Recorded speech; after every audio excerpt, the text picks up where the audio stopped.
Hello. And we're back with another episode of Two Straws. I was just waiting for you to settle in. I was like, aren't you going to say hello back? Why you leave me hanging? Well, I didn't know if you could hear me because your ear things weren't in. Yeah, I can hear you. Yeah, okay, cool. They were in. I always put them in and then I go, hello. Just to make sure I'm audible. Man, we had some good fights. End of the year fights. I know. I can't believe there are not going to be fights for weeks in How a row. many weeks is it going to be? Like 3. Goddamn. I know. What are we going to... Maybe it's just 2, but it feels like an eternity. It might be 3. Let me see. Let me look at the calendar. 1, 2, 3. Yeah, 3 weeks of no fights. Has this ever happened before? Maybe 4. Has this ever happened? Almost 4 because we had fights yesterday on the 14th, and then we get fights next year on the 11th. So it's almost a full month fightless.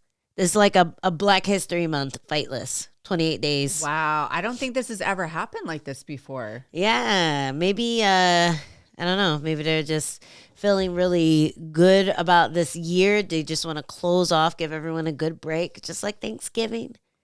Really feeling for the staff and all their hard work that they're doing and gonna come back strong at the Apex. I can't wait because they're starting off the year with a bang. Yeah, they're starting off the year with a banger of a girls card, card that many people want to bang the main event in a different way. At the same time.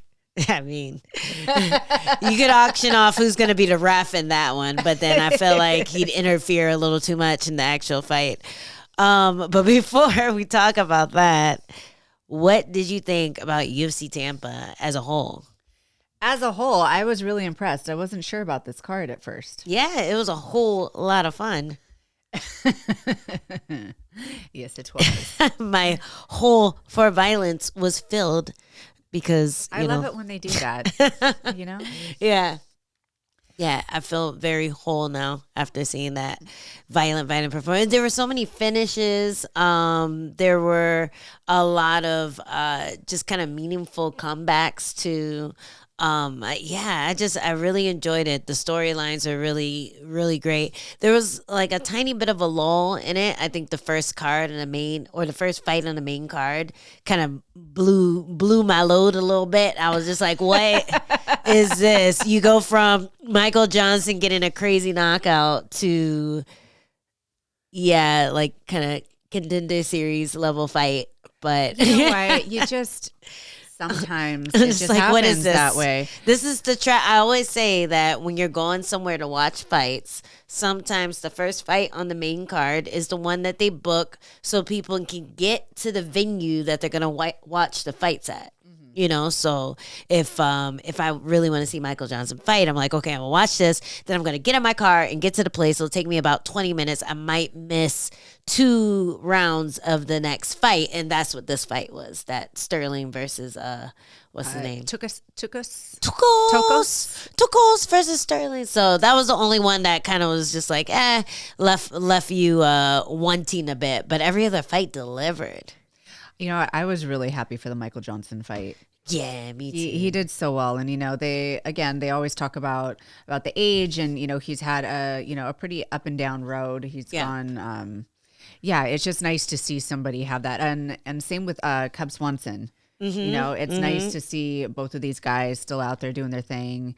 Whooping on the younger guys. And your boy Jacoby too. Mm-hmm. That was dope. I missed that fight. Oh, you gotta watch it. I gotta go watch it. Dude, I was just like, here we go again. Because he just got knocked out by Reyes. He was looking for a shot. It was just looking a little hard to get in. But then every now and then Petrino would make a big mistake. And you're like, dude, this guy needs to just stick to what's working. He keeps trying to wrestle or he keeps trying to do something a little fancy. And then Jacoby would get one off on him. And then finally Jacoby found the mark. Like he just found the chin and dropped the guy like nasty. So that was a really cool one. You should definitely check out that one. But let's talk about the main event. The main event. There was a hole in Colby Covington's eye, since that's the word of the day. Yeah, hole. Many holes were made in Covington's face. So bad that they stopped the fight. Man, I kind of wanted to see that fight keep going, though. Yeah. Because it was a competitive fight. I hate to see it taken out that way. I mean, Buckley was doing an amazing job with just his speed and his power, his landing big combinations. But I kind of wanted to see like what those 4 and 5 rounds would look like with Buckley, because that was his first main event. For sure. I would have loved to see it too. I felt like he was up all the rounds, but the commentary was making me second guess it. Like, oh, maybe the takedown meant something. I don't think it did. But it was in no other fight have I seen the takedown where no damage is done make a big difference, especially when there was so much damage done on the feet and Covington wasn't able to answer back. Mm-hmm. So I was really surprised by the commentary trying to work through that. Like, just say what you think. Quit trying to be safe. You know what I mean? Like, a lot of times people, if they think it's a close fight and they're leaning towards one person, they just say, oh, I'd hate to be the judges right now. And it's like, no, you know who won. They don't want to be wrong. They don't want to be wrong. They don't want it to be controversial for no reason. So they try to play it safe. But I think round 2, I think it's the round in question that was obviously being won by Buckley. Yeah, so all the scorecards had Buckley up 2 rounds before they stopped that. Yeah, and I think that's right. I think that even though it was a big takedown, there was control time, there was no damage. I thought it was impressive because of the punishment that Colby was enduring for him to still be able to get that takedown in the second and the third round. Especially how badly the first couple of attempts went. Yes. Like, it reminded me of when you see the guys training football takedowns, like tackles, I mean. I don't know. I don't know ball sports. But yeah, they're hitting the tackles on the football sleds. Like, that's what it looked like. He just dug his feet in and was able to just push Colby away, grabbed his head. Colby had to back out, otherwise he was going to get kneed in the face. So that was really impressive. He did that multiple times. Yeah. It was I saw a lot of growth in Buckley. We, see him going more offensively, being more of an offensive, but looking at his defense, his ability to get back up, him facing a little bit of adversity and staying calm and making good decisions, and just his confidence never swaying was really exciting to watch. Yeah, it was really great. I love how he looked standing in front of Covington. I love like the distance management that he was able to do. Every time he came in, he would feint first. Covington would bite on it, and then he'd come in with his own attack. He's like ambidextrous too with his attacks. He's able to jab from the left, jab from the right, and really just confuse and overwhelm, which is something that Covington is usually able to do to his opponents. Like that, I think people forget, just because Covington has had a rough run lately, you got to look at who. It was Usman, it was Leon Edwards. Now, Buckley is in the same ranks as these guys, which is huge for him, because a year ago we weren't saying this. So I was really impressed with that. I was impressed with his attempts to grapple too. How skeezed out were you when Buckley went for that like kind of back triangle and squeezed all the blood out of Covington's face? I was so distracted by it looked like paint. It looked like paste. Yeah. There was like a textured, it was so thick. It was gross. It coagulated so fast. It was so much. And I mean, I really appreciate the doctor being honest and giving them another chance, and then saying like, hey, this is like, we're going to stop this soon. Yeah. So like, this is your chance. I really appreciate that she did that. Yeah. Because they could have, taken that opportunity away from him. And yes, it didn't end up going his way. It ended up, ending because of the cut. However, I just appreciate when they give a fighter a chance to fight. Yeah, I do too. And people are saying, I don't know, I guess criticizing the fact that the fight was stopped, but why? But like, so people are comparing this fight to like the Aldana fight at 300. Listen, it's different. I don't want that to happen to my face. No. What happens I don't want that to happen to my face. Maybe in the moment I'll be pissed that they stopped the fight, but if I could see into the future and see that that's what would have happened maybe 5 minutes later, then yeah, I would have been super grateful for the doctors to just be like, no, you're good. Have you been following her journey of recovery with that? It's been a long journey. And like her face is healing like Wolverine. So I gotta say, like, it's not about, I guess, the looks or just being worried about like how pretty you're gonna be afterwards. I feel like just the ability to move your face, like you can become handicapped. You can lose like mobility and nerve damage. And like when you have a stroke, like when people lose the ability to move half of their face. That shit is real. And I think the first time I realized my own mortality in the cage is when I had a fight and I didn't feel like anything really bad happened, but I was crossing the street and I was like, oh, someone's flashing at me. And I look over and there's no cars. And I was just like, wait. And then I look over again and I see the flash again. I'm like, oh shit, that's in my brain. Yeah. Like... Well, it's probably on the back of your eyeball. It's in my eyeball, but I got one of those right now. No one else. Yeah, it's freaky, it's right? Fucked. It's fucked up. No one else can see this thing that is happening. I feel crazy, and I don't like that. And just to imagine if something like that is permanent, just from being too tough, from not wanting to stop a fight that you're losing. Like, I don't think the outcome would have been different, Like, he Buckley was up 2 rounds. I'm pretty sure he was on his way to winning that third, even though there was still control time in the third round, too. So it didn't seem like the juice was worth the squeeze, for lack of a better term. All over the mat. Oh, on the mat and on his knees. Oh, it looked like he had a knee pad on. It was everywhere. It was gross. But hats off to Colby as well for just enduring that and still persevering. That was a tough blood. Fletcher, what are you can doing? I help you? Can I help you? I don't know. He's nesting. I think he's making the green screen more comfortable so he can lay on it. Oh my gosh. Oh, buddy. Fletcher, lay down. Can I help you? You need to lay down. Don't be mad at me for pushing you. You need to move. Don't be mad. See, now he's never going to Yeah, you can come back. Come. Here, there you go. Come on. Place. Lay. There you go. What a prima donna. I can't believe he did that. Such a diva. The dog I'm raising, let me tell you. Can't wait to have a kid. That'd be fun. Be so spoiled.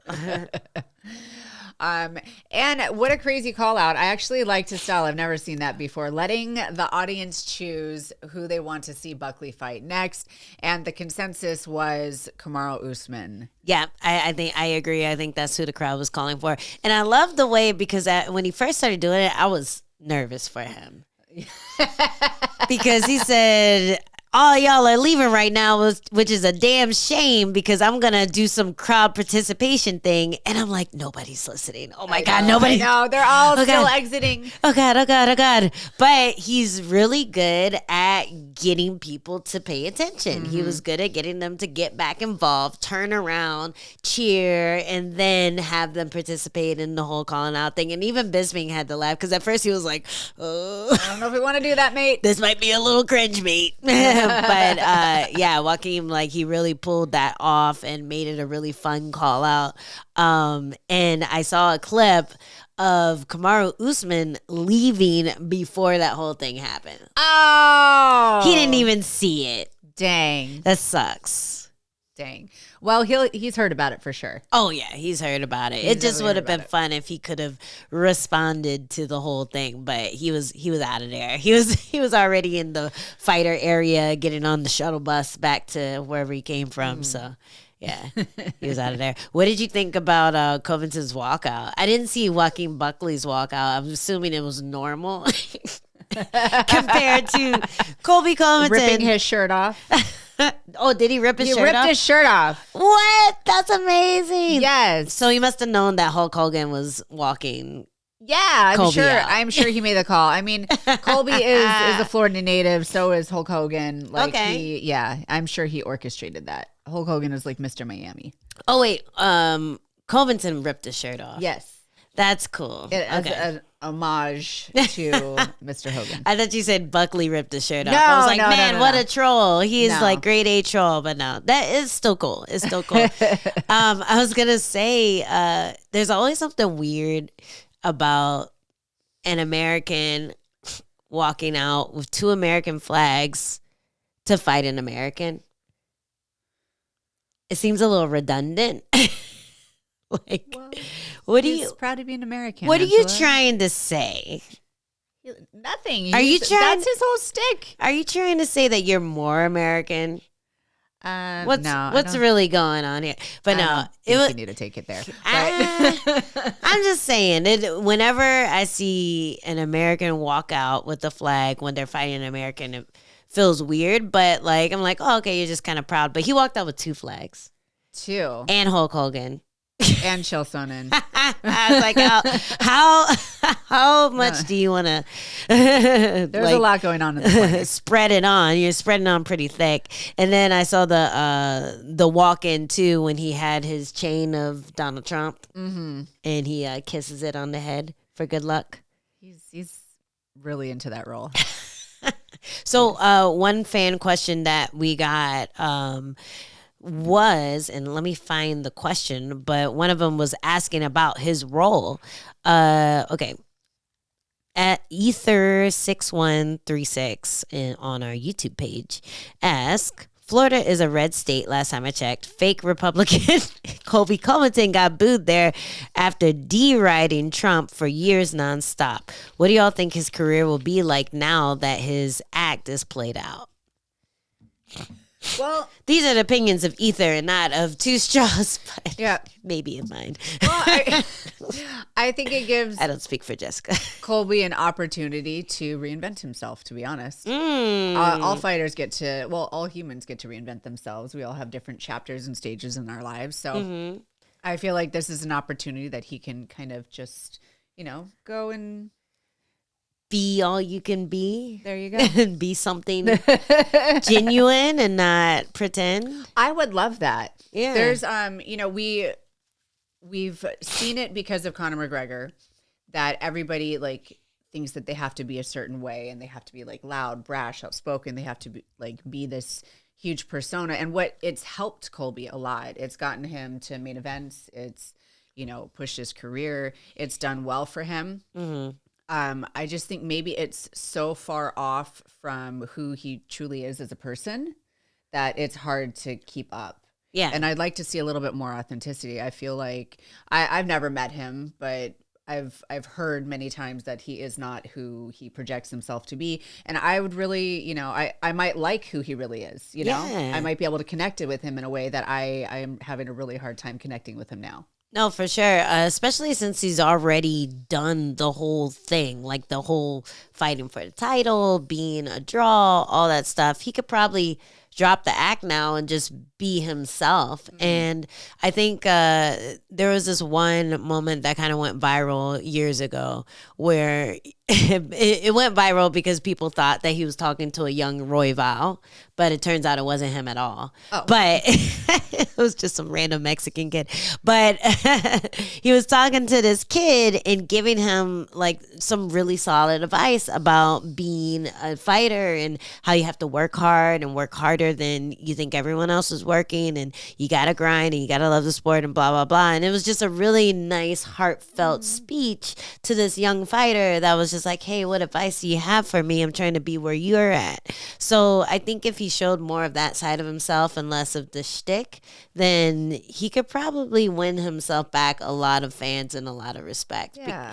I mean, it has to be hard to not just play a role, but play it badly for so long. Like, he keeps forgetting his lines. Aww. He's not good at the role. He didn't even vote. He like does this whole Donald Trump shtick, and he didn't even he wasn't even registered to vote. So it's just like, come on, bro. Like, you got to follow through. When you meet a pro wrestler in the wild, they keep the character going. Yeah. So you gotta follow through with the shtick. But to keep that act up for so long, I feel like it would probably be a huge weight lifted to just put the character away. Take out one of those like crates, like a costume crate, fold up your hat. Just put it away. Your weird suits that you wear with no shirt, just put it away. Lock it up. You can put the key in your pocket or something. You don't have to throw away the key, but you don't need it right now because you've already done enough for the sport. You can just fight now. Yeah. Like, you don't have to, like, I think it was telling that he showed up and he wasn't doing the shtick at the press conference. He did a little bit, but he wasn't being really brash as brash as usual. He was letting Shell talk for him. So I feel like that was kind of telling. He might be tired of it. Yeah. And I think it'd be a lot easier, especially in your golden years of being a fighter, to just fight and not have to worry about doing that whole song and dance. No, it's a huge burden. When we were on the Casuals podcast, we talked about Ronda Rousey and how she feels like the MMA community hates her and blah, blah, blah, because she chose to pick the heel. She chose to like really lean into that role, and it can become more of a burden than a benefit. Yeah. In the long run. And it can just hinder your performances because you have all of this other extra stuff to worry about. And so I feel like I agree. I think that, you know, he has an opportunity to just like kind of let it down and like humanize himself and allow himself to connect with people that he hasn't been able to. Yeah, for sure. I'm excited to see it happen, especially because someone made this point before. One of our callers on the Sirius Fight Nation channel on Sirius XM, and he was like, you know, the MAGA shtick is old because everyone's MAGA. And MMA, so you're not doing anything that makes you stand out anymore. So you kind of have to figure out, okay, what else makes me great as a fighter? What else makes me interesting to watch? And you know, another question that was asked by one of our fans, Gain Bond, asked, how do we summarize Colby's career and his place in the sport? Is he great, or is he the guy that almost got fired and sold his soul for paychecks? I think he's a great fighter. Yeah. And I think we get distracted by the shtick, by the persona that he's created. I think we get really distracted by it, and we forget that he's a really good fighter. He is a tough fight. Now, he took this fight on short notice against Buckley, who is in his prime and on the up. And I think that we just kind of forget. No, but Colby is really talented. He is. His rise to the top, his fights against Usman were very competitive. He had him on Queer Street a couple of times in those fights, and even in the Edwards fight, he didn't really show up for that one, but he went hard in the 5th round and showed what he could do. It just might have been like a mental flop. So he's definitely someone who is to be respected. He's going to be a top guy for a long time. I don't expect him to retire anytime soon. I expect him to probably not fight that often still because he hadn't in the past. But yeah, I don't expect him to go anywhere. Like, he can still beat a lot of the top 10 with a full camp or not. So I think he has to be respected. I feel like you said, it's distracting, his shtick and how unlikable he is on purpose. But if you take that away, you still have a fighter who is able to do what a lot of people couldn't do. I feel like the only person who is able to do what Colby does better than him is Bilal Muhammad. Like, that whole overwhelming style, being good at everything and being able to game plan it into a way that you just destroy everyone you fight. Like, Bilal is the only person who's been able to use that style better than him, but he was doing it first. He had the blueprint. And people forget about that because we get so many crazy knockouts and submissions, and so many people just, like, you know, getting hit to get their own hits in, and you forget about the technicians that are able to just pick people apart. So I definitely respect Colby's fighting. I respect that he was able to sell his soul in order to stay relevant too, because a lot of fighters get the can just for being boring, and his style of fighting wasn't the most exciting to watch. No, but hearing him talk and operate and the drama and the escalations that he causes is what has kept him in the sport for so long. Yeah, and exactly. in the spotlight. Exactly. Like exactly. he's never not on a main event. Yeah, he did that for himself. So you can hate the player or you can hate the game, but he was able to play the game. Well said. Well said. Thanks. I pulled that out of my ass. Somebody print that. Our next T-shirt. Yeah. So that was a really awesome fight. I'm happy I got to see it. Again, we're sad that we didn't get to see more of that cut getting opened up, but at least he still has an eyelid. That's kind of nice. Yeah, you don't. You need that. Yeah. You need that for fighting. You need it for life. Yeah. It's important. You know, live to fight another day, man. We know people who can't use their eyelid. Like, it's real tough. It sucks being stuck like this. You don't want that. You don't want that. He's like, Colby's going to go on to be like a politician or something. He's going to need both of his eyelids. Otherwise, people aren't going to vote for him. I don't know. They may be into the eyepatch thing. You think so? That could be kind of like Bond villainish. Or, you know, that could be like sexy in a way. An eye patch. I don't know. Not if he's still stuttering. Like, well, yeah, that's another thing. The stutter takes away from the grittiness for sure. It does. But maybe an eye patch could be sexy. All right. Well, you know who could pull off an eye patch? Who? Cub Swanson. With that mustache? Because he looked like a straight up pirate. And he went in there and he put on a crazy fucking fight against Quarantillo. Like, I didn't know who was going to win that until that punch out of nowhere just dropped him. Oh my God, that leaping lead hook followed up by a right. It's so nice. It was beautiful. It was absolutely beautiful. The first round was like classic Cub Swanson. He's, shifting his stance, big ducks, throwing the rights, looping underneath. He just looked really, really good. But towards the end of the round, I saw him slowing down a little bit. And Quarantillo starting to like find his range and starting to like fight back. Yeah. Figure things out. He was kind of staring. He was a little overwhelmed at first. Yeah. And then in the second round, I saw Cub slowing down a little bit more, and I was like, oh man. Oh man. But I mean, what a fun fight. Yeah. It was a really fun fight.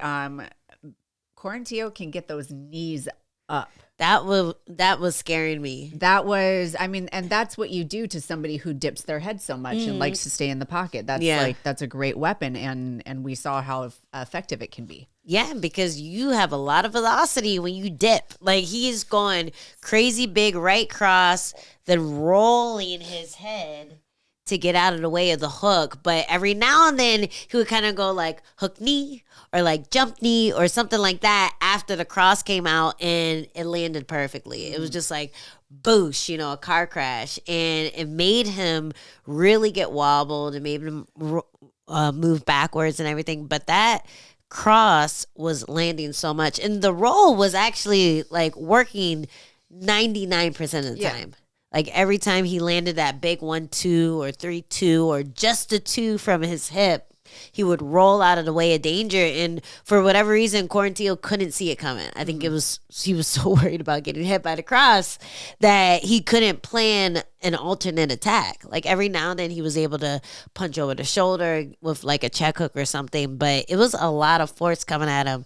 And when you punch from the hip, it's hard to, I guess, figure out where the punch is going, and it's hard to get out of the way because that angle, it goes like right in between your elbows and up to your face. So it was a really awesome just display of how to use your boxing and MMA and use your head movement too. Like, he didn't even need his hands up because he was rolling his shoulders and moving his head and getting out of the way of everything coming for him. Quarantillo did a good job of like going for takedowns too, but he was just, I felt like he just didn't have enough steam to really get on top of Cub and hold him down. Cub was just too savvy, limp legging out. And he's super tricky. He's, a high-level black belt.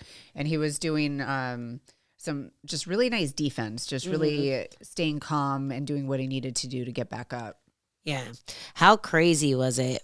The difference between all the other punches that landed. So I have to give credit to Quarantillo's poker face because the way he fell when that 3-2 landed, it didn't seem any harder than all the other punches, but that one put his lights out so fast. It was like, you're not going to get this reference, but it's like when you're playing Fallout and you go into the VAT system and it's like headshot 99.9% KO, and then you hit it and then you just goes ragdoll effects, like just slow-mo.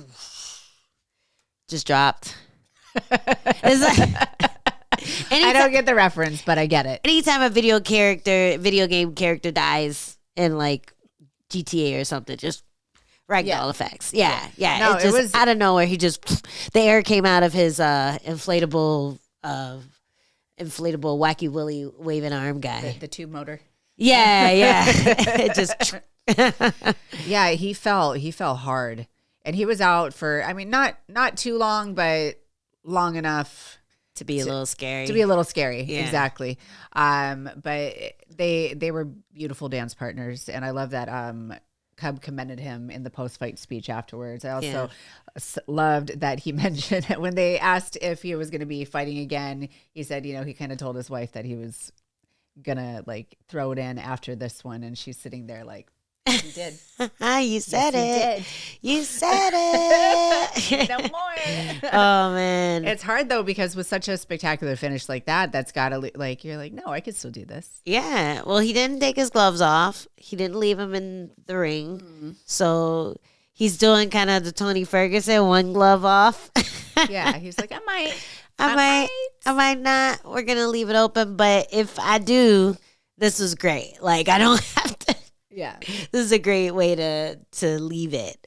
And I like how he's not rushing to make any decisions yet. Like they were pressing him in the press conference. What are you going to do? Are you going to retire? Are you going to fight again? He's like, I don't know.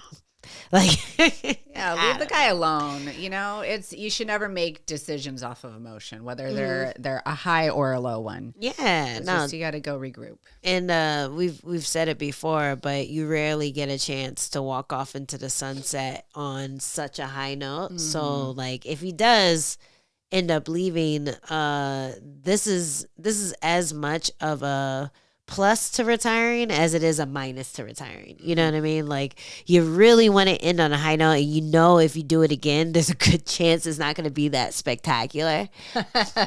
So unless you get like a total can. And Quarantillo, he is a stud. Like, he's not a pushover. Cub was in no way teed up to get this win. It was a very even matchup. So I was super impressed. Reminds me of when you're at the poker table, you put it down, you win big, and you're like, I'm going to go back one more time, and then you lose everything. And then I just one more time. And you know what? I'm just going to double down. No, it's the trap. It is. It's a trap. I saw when I was in Las Vegas a couple weekends ago. Our manager lost a lot of money. See, he wins money when Adam's there because Adam's cheap. And Adam wins a few hundred and he walks away because he's cheap. Should have learned. Actually, I'm cheap. I was the one that convinced. I was like Cub Swanson's wife. I was like, Adam, we're done. We're done. You just lost 200 of what we were up by. Let's go. It's not going to get any better than this. And then he listened to me, as Cub Swanson should do. Yes. To his wife. Yes. Do what's best. Wives know best. They do.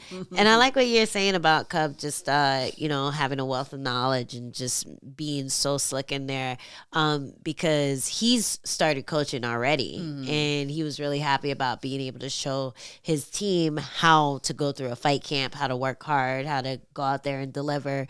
And I think that fight might have been even more meaningful to him because he's in this transitioning stage of his life. And a lot of those kids that he's training probably didn't get to see him go through a really successful fight camp. So now they have like a bar to set, and it's going to be good for them in the future. He seems to be really excited about coaching, and yeah, I'm happy for him. Yeah, it's awesome. He's got a good thing going on over there in technically Indio, I think it is. Indio? Oh, okay. Yeah. Ooh. He's got a good thing going.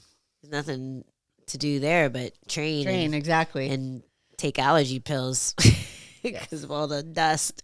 And deal with tourists coming in for Coachella and Stagecoach and all those other festivals. He should do like an alternate gym where he just teaches them how to fight in the Thunderdome. I'm not kidding you. I want to see that Thunderdome one day. I want to too. Fun. We should do like a tag team. We could get like a little chariot with spikes on the wheels. Oh my God, that'd be so fun. Make you a little mace. We gotta practice like a battle cry or something. We'd have like a secret move. Ooh. We'd have like a secret move that involves somehow like linking up and like spinning one person. Or like, anyways. I like this. I like this. Yeah. I think we can make this happen. It'll come for all our stupid gymnastics challenges that we keep doing. Like, you know what? I could kick you while you're doing this thing that we're doing.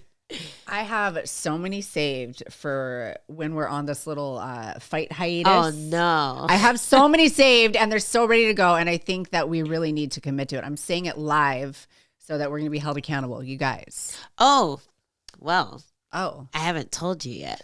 Oh. But I have some news. Tell me. Well, I'll tell you.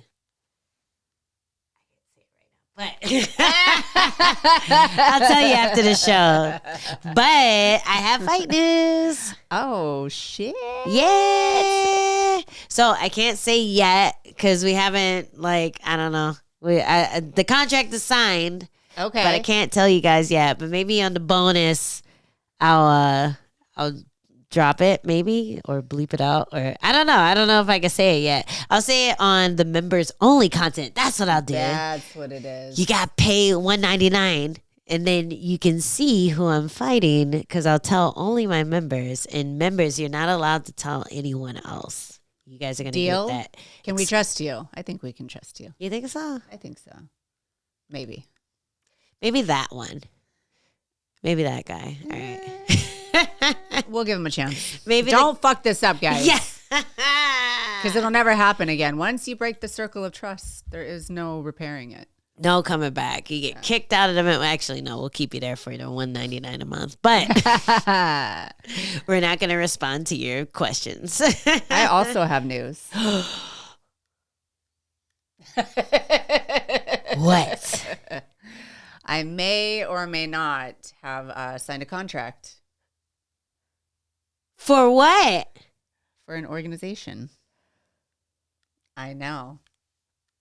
Is it the one that a lot of our friends have? Can you talk about it? Yeah. Is it the GFL? Yeah. So do you know that one of our fans actually asked us? I did, but I couldn't say anything because I was waiting. I was so when do you find out what's going to happen with that? So right now they've just announced the fighters that they've signed. Okay. And there's going to be tryouts. Oh. Yeah, there's going to be actual tryouts for the rest of the spots that are going to be filled. Like Tough House or something? I don't think it's necessarily going to be a house. I just think it's going to be open tryouts. Okay, so not like you don't have to fight. You No. would just go and show me what you got. That's what I'm understanding. Okay. Right now. Yeah. Is that the thing that's happening in January? They had they said something about a draft. Mm-hmm. January 24th or something. Okay. Yeah, and so the season, so it'll be teams, and I don't know what team I'm on.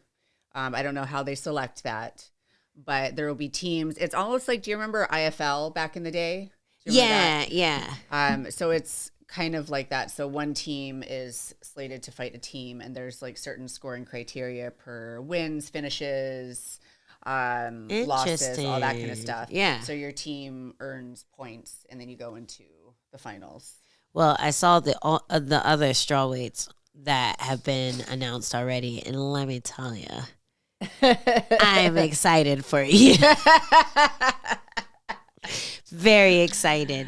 That's awesome. So you have no idea when the teams are selected or like the first fight card is happening or anything like that? It'll happen in April. Okay. So they do have the dates solidified, but I don't know anything more than that. Okay, so April is a date to look forward to. Yes. And that's all you know? Yeah. What about the contract? Is it juicy? It's better than I was getting in the UFC. Ooh. I know. Well, Nice. I wasn't getting paid much in the UFC anyway, so it's not a big deal. It's a big deal. Anything paying more than the UFC outside of the UFC is a big deal.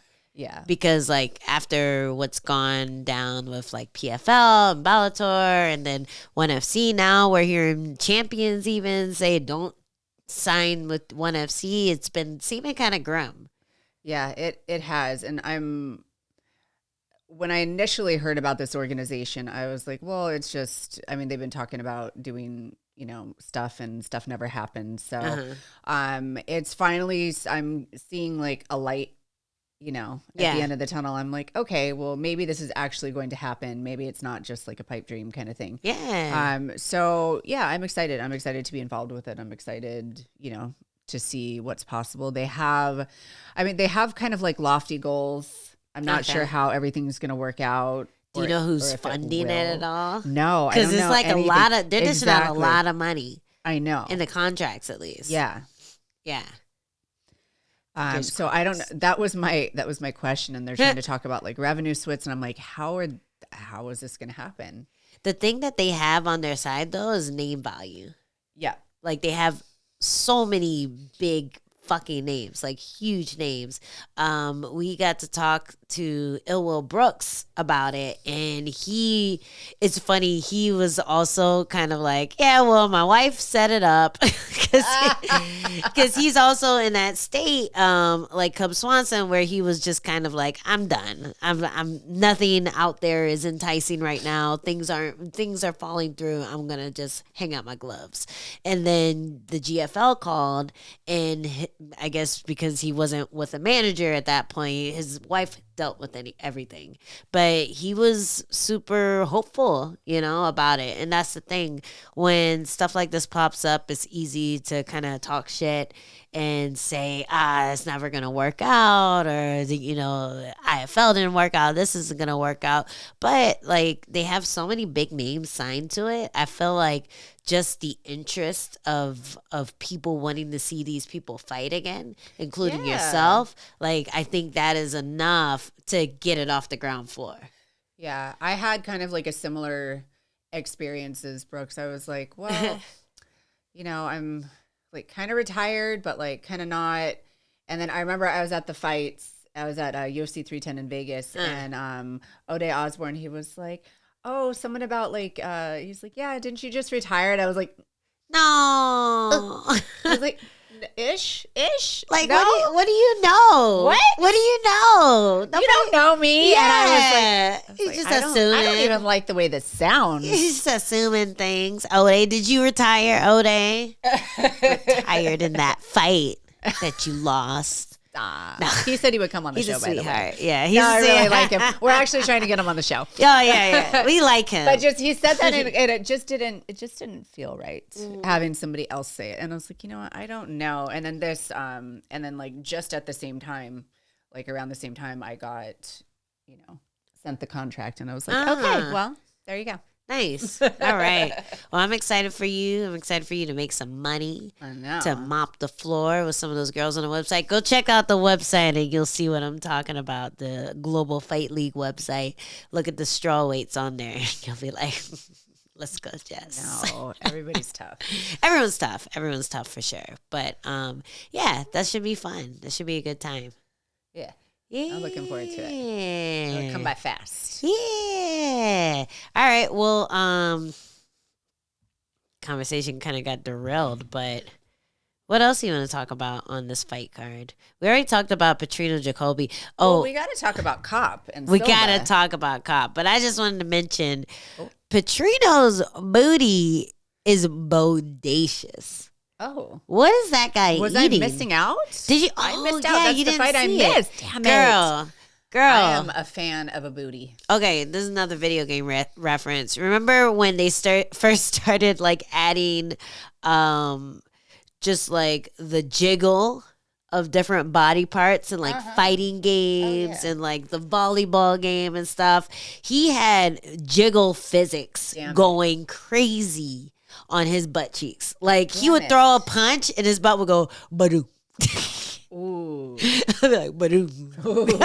How did you pay attention to what was happening up top? I couldn't. It's like whenever Phil Davis would fight for me. Yes.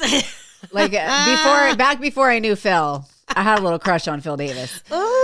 When he would wear those hot pink shorts, they're hot pink shorts. They're very distracting. Yeah, he always got the bright colors on the booty. Yes, because he knows, and his booty bounces. He's like a baboon, you know. Like he like. You did not. You know how like baboons have the bright color on their butt, so it's like it draws the attention. Like I feel like that's why he does that. It might have been like a cancer awareness thing, but I also think he's trying to. Mother. Oh. It was a win-win for him and the thirsty women watching him fight. He knew what he was doing. He is one of the guys that I know that get the most women swooning over him. Oh, for sure. It's not just the way he looks, though. It's his personality, too. He's such a gentleman. He is very charismatic. Yeah. He can talk to anyone, anywhere, any place, anytime. We call him the mayor. He really is. The mayor of Chula Vista. He holds the key to the city. He does. People just hand them their babies. Legit. No, I'm not kidding. Like he'll be like, "Oh, you like bless this? My child." Yeah, he'll go to a coffee shop I always go to after hours. He's like, "Oh yeah, they just let me in." I'm like, what? I've gone to the coffee shops with him, and it is like I'm not even there. I'm like, "Can I order?" They're like, "No." I'm sorry. Did you hear something? I'm sorry. I'm busy. Scoot along. So yeah, as you were saying about Phil's bright ass, but that Petrino was wearing the yellow shorts, and it was the same thing. There was a lot of contrast. You could see all the movement there. If he was wearing black shorts, I feel like it wouldn't have been as much of a big deal. I can't wait to watch. Even Adam had to say something about it. He was like, "Damn." Okay. Bisping said something about him not skipping leg day, but I was like, no, he doesn't skip butt day. Like, they're different days. He works the glute. It's all squats and what are those? It's always disappointing when guys neglect the booty. I'm like, that thing needs love too. Yeah, that's where you get the power from. Work it. Unfortunately, it didn't help him. I mean, Jacoby's booty was not nearly as rotund. That's neither here nor there. I think there's also experience gap. Maybe a little bit. Just a little bit. But yeah, Cops fight. Ooh, he was on fire. That man, I thought that I was watching like in like 2 times speed. Yes. That man is so fast. He's so athletic and just impressive with his striking, his balance, like everything, his takedown defense. Oh my gosh. Yeah. It was crazy. It was nuts. It was like when you see a cat play with a toy and they're just really going at it. It's like, and then like as soon as Silva would come back at him, he's out of the way, make him pay for it. You know, it was really cool to watch. And then I was getting mad at Silva because he kept trying to land like a spinning back fist. And every time Cop just like went.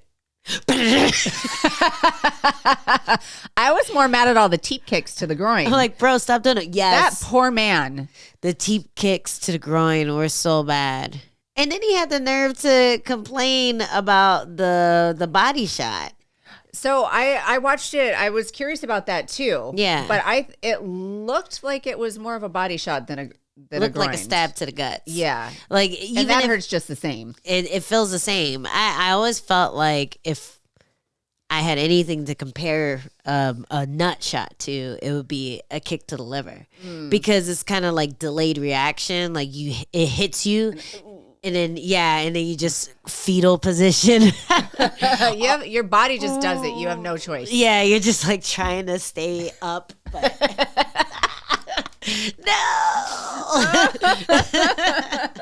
Like it feels the same. So I can get why someone would get confused, especially when their adrenaline is going and stuff. But it just looked like a skiff. If anything, it barely touched it, and it was a clean knockout. Like he reacted so badly that you had to jump in there and stop it. And it wasn't like he was winning the fight in any sense.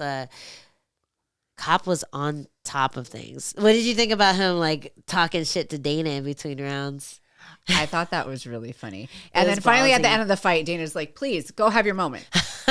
We'll talk later. I'm like, I don't know what he expected Dana to do. He wanted during the fight. What was it? One of the guys, was it Fitzgerald? He was like, yeah, it seemed like he wanted him to hand him a contract out of his pocket right there. I'm like, what? I'm sure you'll see him in the hall later. Yeah. Like, you'll get called back to the green room. It's fine. I mean, I like the point that he was making, though. I feel like he made a good case for himself, especially because the flyweight division has been cleared out by Pantoja. Like, what are you going to do? Sign another guy? If anything, Kape just beat the guy, or he beat the guy who they brought in Risen. Mm-hmm. You know, he beat Kai Asakura. He knocked him out in Risen. And for Kai Asakura to fight and get that opportunity and lose miserably, that had to be a huge slap in the face for Manel Kape. It's just after Kape fought, oh my God. Mokaev. Yeah. I didn't think that it was going to be the trajectory to the title, but after this performance, like, I think it's what you have to do. It is, because if you're going to give some outsider a chance, you got to give someone who is ranked lower a chance too, if you don't want to just keep seeing rematches over and over again. Well, this is going to be a rematch technically. Yeah. But I think it's far enough away. It baffles me every time. I'm like, damn, they fought already. They did. No, they did. But like, everybody in this top 5 has literally fought each other. Yeah. Everybody's fought each other. So I think that he just made an insanely solid case for himself to get the next title shot. He did. And there's always recency bias. So they're going to have 3 weeks to mull over who's going to fight Pantoja next. Mm-hmm. You know, and that's a nice long time to figure out, like, who is going to be the most exciting, the most fun. Even if they don't think that Kape can win the fight, they know it's going to be crazy. Yeah. They know it's going to be highlight reels, fight of the night, some kind of crazy finish. Like, it's going to print money in itself. So why not make that happen? Mm-hmm. As opposed to someone who might go to decision with him, someone who won't put it all on the line to beat him, or who's already fought him a couple times. I think that's a solid, he made a solid case for himself. So I can't wait to see who they end up picking. Because, yeah, Pantoja's going to be bored. Waiting around for someone to pop up. Well, he just fought, so I think he can chill for a month or two. Yeah, he'll be all right. Yeah. Well, on that What note, else? What else? On that little what else you want? What else you want?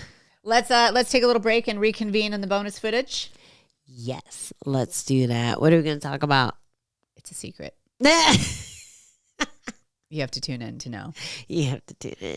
Or you can pay $1.99 and join us. Use the link in our description below. And if you join us, then you can hear it right now. Otherwise, you got to wait till Christmas. Oh, bah humbug. Not Christmas, but in a few days. All right, bye.